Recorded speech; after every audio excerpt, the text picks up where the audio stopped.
A note on scenes from a marriage. Ingmar Bergman, one of the best. His films, and so many of them, are exceptional masterpieces. I've seen Persona and I have a note on that, and the plan is to see again Wild Strawberries, The Seventh Seal, and everything else again. In fact, I've started also Shame. It's coming, I think. Smiles of a Summer Night, there will be, and so much more. My Summer with Monica. Fun in a way that I've seen this gloomy otherwise picture with a contrasting one. On Sunday it was Butterflies Are Free with Goldie Hawn, which is not really a comedy. We have a blind man after all in there, but the mood, the atmosphere is completely different. The man who has a disability, a challenge, turns out to see better. That's one of the messages from there. Than even Goldie Hawn at times, because he's so apart from the other shadow viewing or the other sixth sense, he sees within. But there's a note on that. This one is 4 scenes from a marriage. A lot of this is depressing. It deals with separation and divorce. I mean, yes, it's a good part of the film shows us a couple, Liv Ullmann and I don't know the other actor, having a, let's say, a good time, a meaningful relationship. They do things together, they have friends, but early on we have, for instance, these friends coming. The other actress is also one of the best. She played against or with Liv Ullmann in Persona. I don't know her name. And it's a show of a tour de force, a show of what is worse, what John Gottman calls in his 7 principles of making marriage work, the 4 horsemen of the apocalypse. And he is, for instance, they have the stonewalling, they have the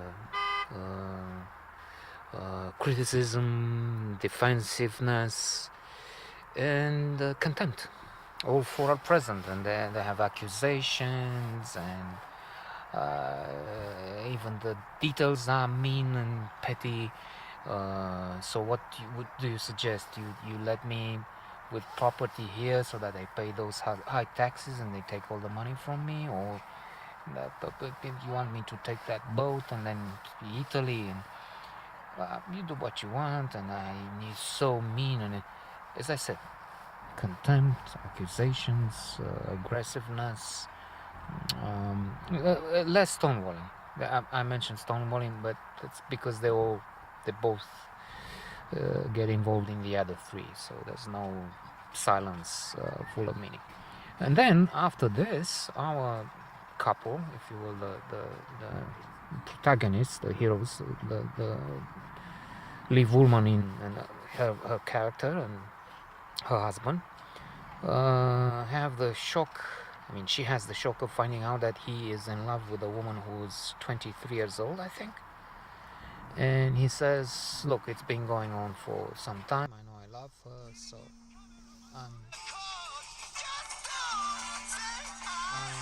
going to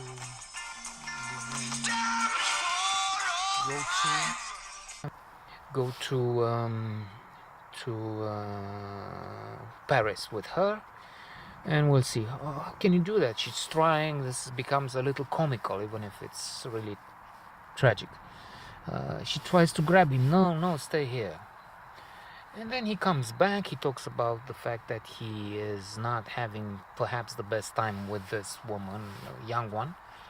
And this is proof of the other thing, honeymoon effect. They say that after about 2 years, all couples experience sort of a malaise, an adaptation, hedonic adaptation, and boredom. In the words of Tal Ben-Shahar, professor of positive psychology at Harvard, it can be hell-berry. That's one of his favorites. I'm thinking Jennifer Lawrence. better than Halle Berry, but it can be whoever, a beautiful, gorgeous supermodel or superstar.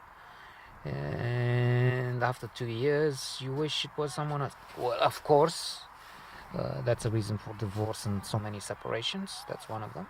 But then there are ways to make the relationship bloom again, to be uh, more than satisfying, extraordinary, long after the 2 years. In this case, anyway, they find that it's not really the heaven he expected. They exchange, they become in a way friends, but then she has someone, he doesn't like it. It's complicated. The films are so intelligent, so insightful, so extraordinary. Wonderful.